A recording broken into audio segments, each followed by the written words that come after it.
Thank you, Howard, for that introduction that was really too kind. And thanks to all of you for coming, the graduates, the family, the friends, for joining us here this morning. Thank you also to the senior class presidents for giving me this opportunity to speak with you. It's truly an honor and a very humbling experience. Now, a common bond that all Class Day speakers have is that we realize that given our level of athleticism, this will be the only time in our life where we get to walk out onto a basketball court and receive applause. If you've ever been in my classes, you know that's especially true for me.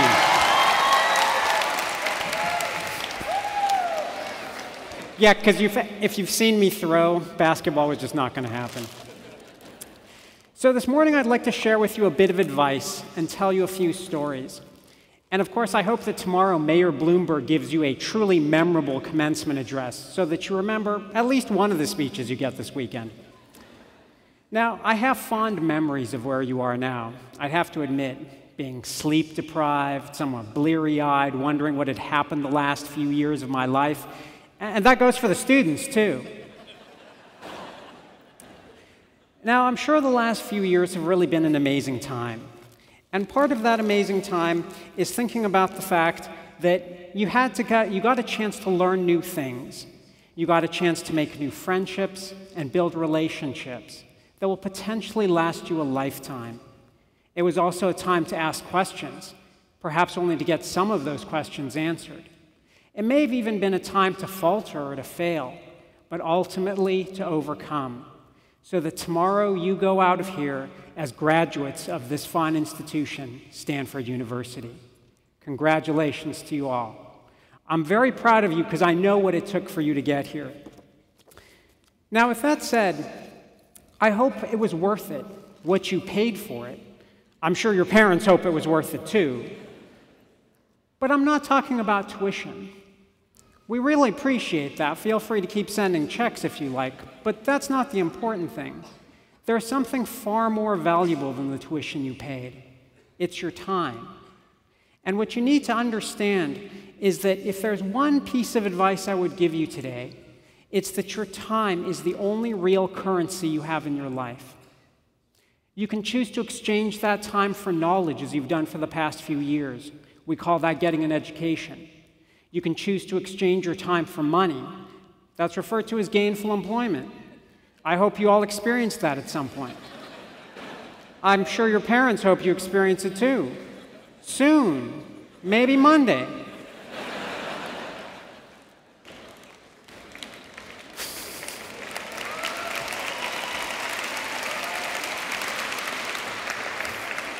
Yeah, I think it's the parents that are applauding at that one.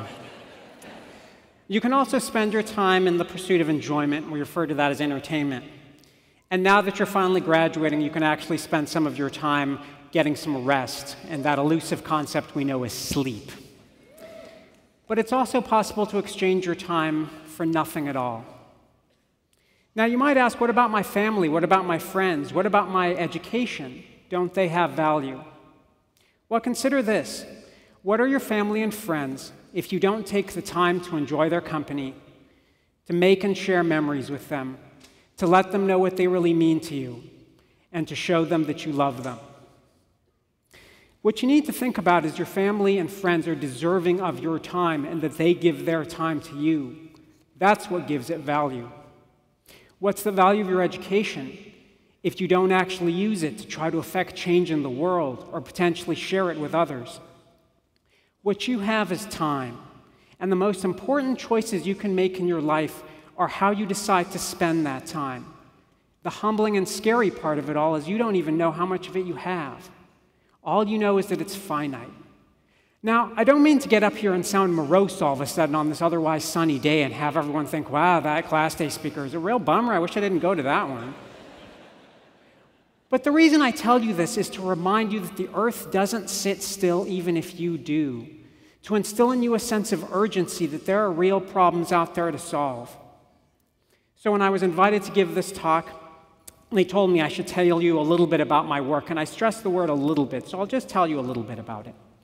As computer scientists, we worry all the time about time. how long it takes for a program to run, how long it takes for a result to be calculated, how much time it takes for information to flow through a network. It's how we measure the efficiency of our systems, the efficacy of our algorithms. It matters. And although I've spent many years at Stanford, as Howard mentioned, if you include the student years, it's really sort of too many to add up. I did spend a little bit of time in industry as well, at a little company some of you may have heard of, called Google. Now, this is what Google actually looked like 15 years ago. Not all that different now, except a little testament to the fact that graduate students should not do graphic design as computer scientists. One thing you may notice, this was actually when it was google.stanford.edu. And one of the things it says up there, it might be hard to make out, but it says the index contains about 25 million documents. That's how many documents were being searched when you put in a query.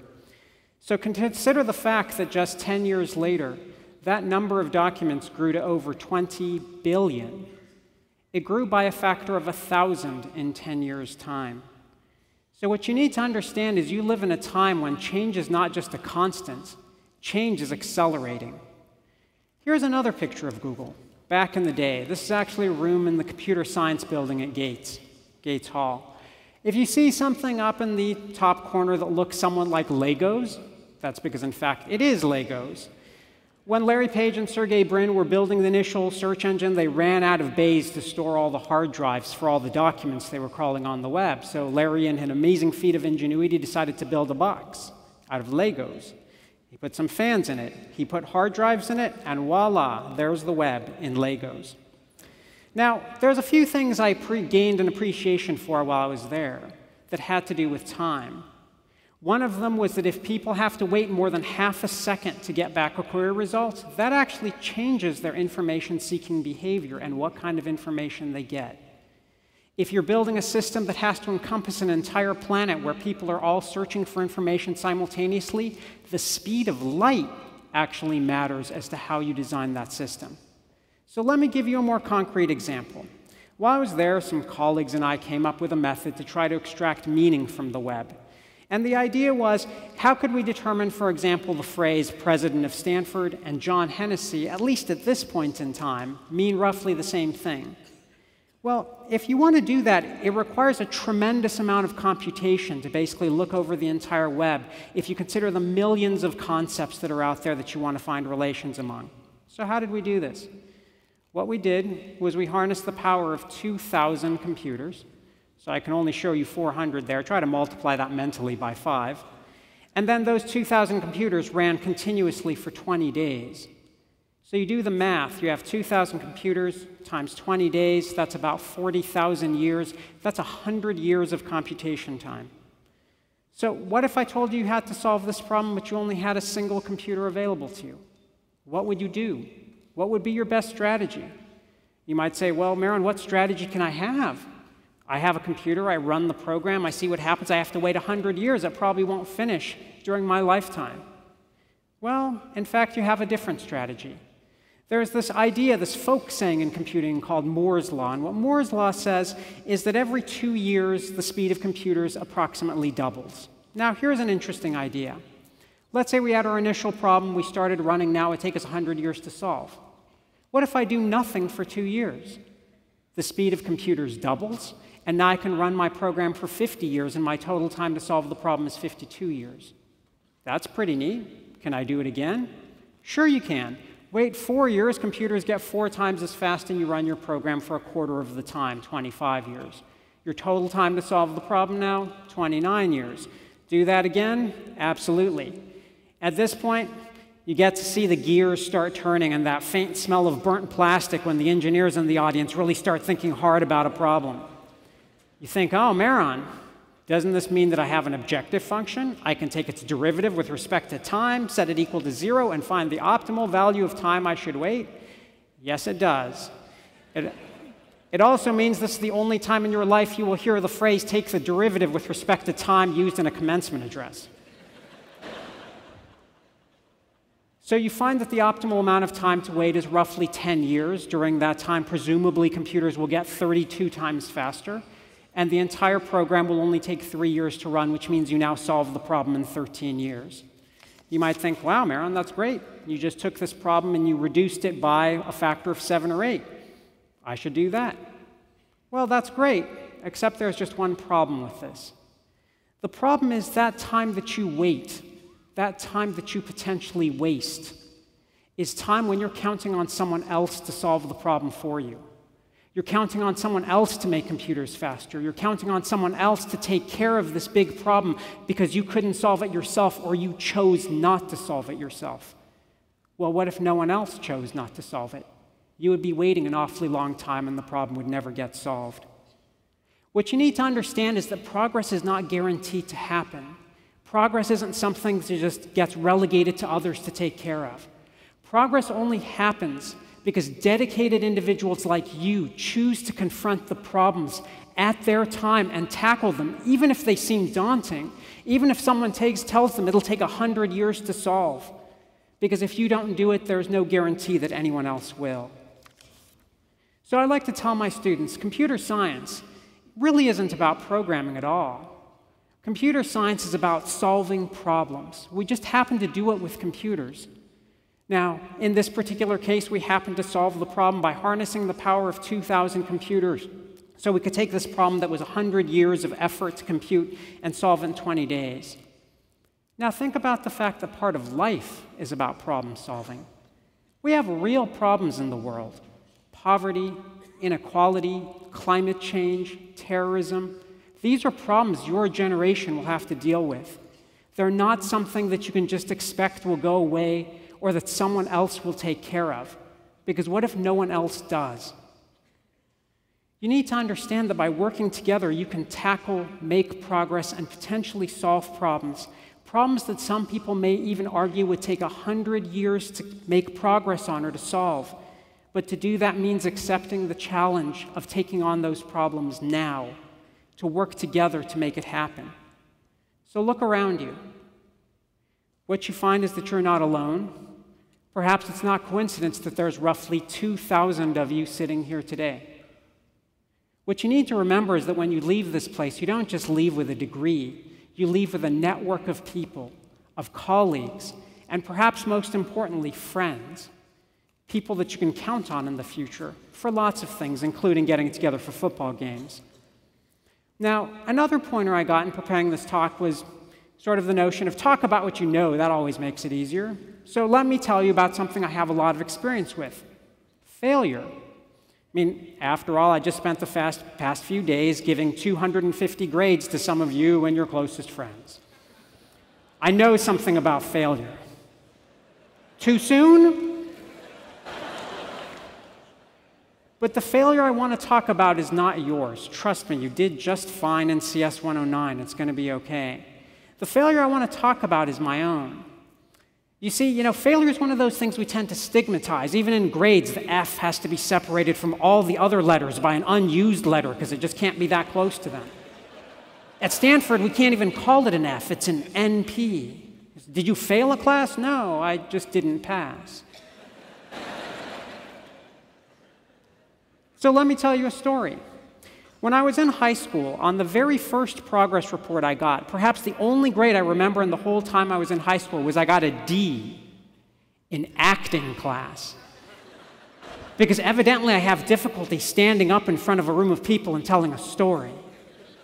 So when I got told that I was going to have the opportunity to give this talk, I thought, is it in a room? And they said, no, it's in a basketball arena. And I thought, oh, then it'll be okay.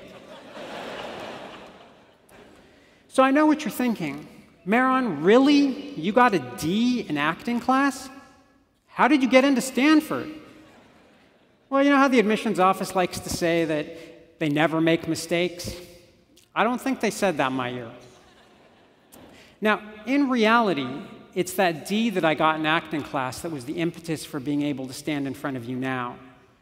Because in pursuing your dream, sometimes you'll face uncertainty. Sometimes you'll face fear. Sometimes you'll even face failure, but those aren't the reasons to give up. You see, your character is not determined by whether or not you succeed or fail. Your character is determined by what you do in the face of that success or failure. Do you choose to do what's easy, or do you choose to do what's necessary? Do you choose to do what's just profitable, or what's profitably just. Those are the things that will really determine your character. Now, I'm not just going to get up here and tell you that you should dream big or that you should just pursue your dreams. Because realistically, if years from now you look back and you say, the only reason I didn't pursue my dreams was because someone at my graduation didn't tell me to pursue my dreams, then you need to have bigger dreams. You need to have dreams that compel you every day to get up and pursue them. Dreams that are your own and no one else's. When you think about dreaming big, it doesn't mean you're dreaming about changing the whole world or that you're pursuing fame or fortune. All dreaming big really means is that you plan on making an impact in someone's life other than your own. That's what you need to take away from it. And if you're afraid of failing, you're not alone.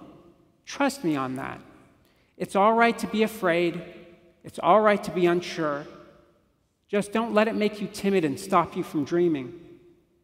Another alumnus of this university, David Packard, of Hewlett and Packard fame, once said, "Take risks. Ask big questions. Don't be afraid to make mistakes. And if you don't make mistakes, you're not reaching far enough." So let me tell you another story. I told you a while back that I was at Google, and when the opportunity came up to potentially come back to Stanford, it was tremendously exciting. So I went to talk to my parents about it, because even after all these years, I still seek out their advice. So there's my dad. I know, thanks. Naturally enough, he had a few questions for me. He started off by saying, "Mehran, are you unhappy at Google?" I said, "No, Dad, I'm very happy there. I get to work with a great group of colleagues on really interesting problems." He said, "Oh, that's interesting." So then he said, "Well, you work less at Stanford. Well, you have more time for other things." Now you realize, my father didn't say that because he wants his son to be a slacker. He said that because he's 89 years old, and he understands very viscerally the impact and value of time. So I said, "No, Dad, actually at Stanford, I'll work even more and I'll work harder." He said, "Oh, interesting." So then sort of half-jokingly he asked, "Will Stanford pay you more?" "Really, Dad?" "No, they won't pay me more. And there's no stock options either. But I see the president and provost are here. Maybe we'll talk about that afterwards." So I said, "Okay, so tell me why you want to go." And the reason really boils down to one word: you. I said this would be an opportunity to be able to work with, to get to know, and teach in some small way a group of amazingly motivated and bright, energetic students, to help them perhaps in just a tiny way so that when they graduate, they might be able to have a bigger impact in the world. So my dad said, "That's why you need to go." And then he sort of smiled, and he said one more thing. "When you go out there, make sure to have fun doing it." So I took his advice on that. I took his advice to heart. And one of the ways I took his advice to heart was this little bag of candy that I bring to class and throw out to students in the audience. And again, I don't think I can get much further than the Board of Trustees.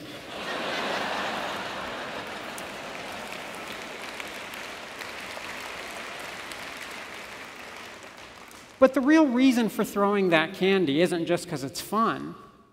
It is fun. But it breaks down the barrier between students and faculty.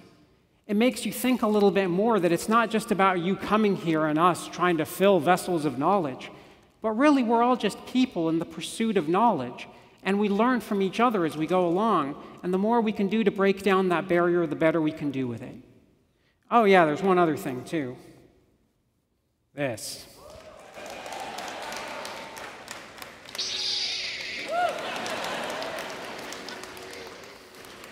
I mean, really, how many times in your life do you get to give a speech to a packed room of people using a lightsaber? Now, it turns out I'm going to turn this off, because if I don't, you're not going to hear anything else I say. But I actually get to do that every Monday, Wednesday, and Friday, 9 months out of the year, because it's fun. Now, with that said, in a more serious note, let me show you another picture. These are the cutest children in the world. Okay? That's actually been declared by a scientist. because I'm a computer scientist, and I just declared it. Now, one of the things about these children, why do I show you this picture other than every parent's irrational need to show strangers who aren't otherwise interested pictures of their children? I know it happens. It's okay. The reason why I show you this story is to tell you a story, or to show you this picture is to tell you a story. You see, Claire, who's up there, actually has something in common with you.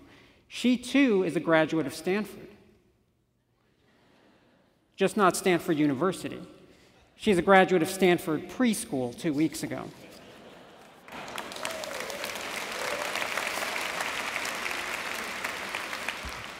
Now, she's 4 years old, and she hasn't quite learned how to read, but she's fascinated by superheroes, as are all the students at her preschool. And so the other day, she and her brother William are sitting at the breakfast table, and she turns to him in earnest and asks him a question. She says, "William, if you could have any superhero power, what would it be? Would it be flying? Or would it be strong like Hulk? Or would it be reading?" I thought, that's cute. She thinks reading is a superpower. And then I thought, reading is a superpower to a 4-year-old who doesn't know how to do it. Your education is a superpower. It's the power to potentially change the world with your mind. Now, if you think I'm exaggerating about that, think about the time in which you live. Smallpox has been eradicated, a man has walked on the moon, and you have access to a wide swath of all of human knowledge by typing a few keys at a keyboard. That's what's happened as a result of education building a foundation of knowledge that over time has been extended and built upon until people could tackle problems that seemed previously inconceivable or someone thought may have taken 100 years to solve. It's not that your education is done now. In reality, your education never really ends. But there's a bigger issue for you to consider. What makes a superhero isn't just a superpower. What makes a superhero is a choice. It's a choice for how you employ that superpower. Do you use it only in service to yourself, or do you use it in service to others as well? That's the real question you need to think about. Among the people sitting in this room now are leaders who will impact the lives of those 2 children and millions like them. There they are. We can show them again. Okay? And millions of other children around the planet.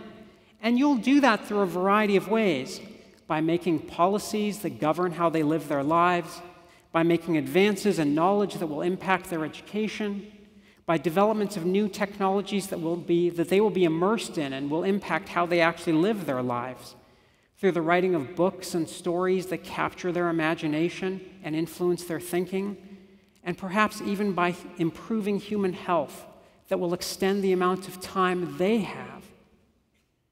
You carry that on as part of a legacy, and that legacy was started over 100 years ago. You see, Jane and Leland Stanford founded this university over a century ago in memory of their son, Leland Jr., who died when he was 15. His time was too short. Their decision to start the institution began with just a simple premise. If they could no longer do anything for their own son, then they would do something for the children of California. In the intervening years, that has turned into the children of the world. You, sitting here now. You need to think about the fact that you come from that legacy. And in being at this institution over the years, I've taught hundreds of you, literally hundreds of you. I should check to see if the fire marshal's here. In the various classes that I've had, I know what you're capable of. In a variety of ways, I know what you're capable of, but I really know what you're capable of. You have the brains, the motivation, the creativity, and the burden of rising to the challenges of your time to make the world a better place, to help other people's children. Don't wait that expecting someone else is going to take care of this problem or solve it for you. You're the ones that need to do it. But I've seen what you can do, and you give me a tremendous amount of hope for the future. Just remember, when you leave here with 3 things, really. You leave with a superpower, the time to use it, and a choice for how you will employ your superpower. This is your time to change the world. Make the most of it. The anthropologist Margaret Mead summed it up far better than I ever could. when she said, "Never doubt that a small group of thoughtful, committed citizens can change the world. Indeed, it's the only thing that ever has." And one more thing, when you're out there dreaming big and changing the world, don't forget to have a little fun doing it. So graduates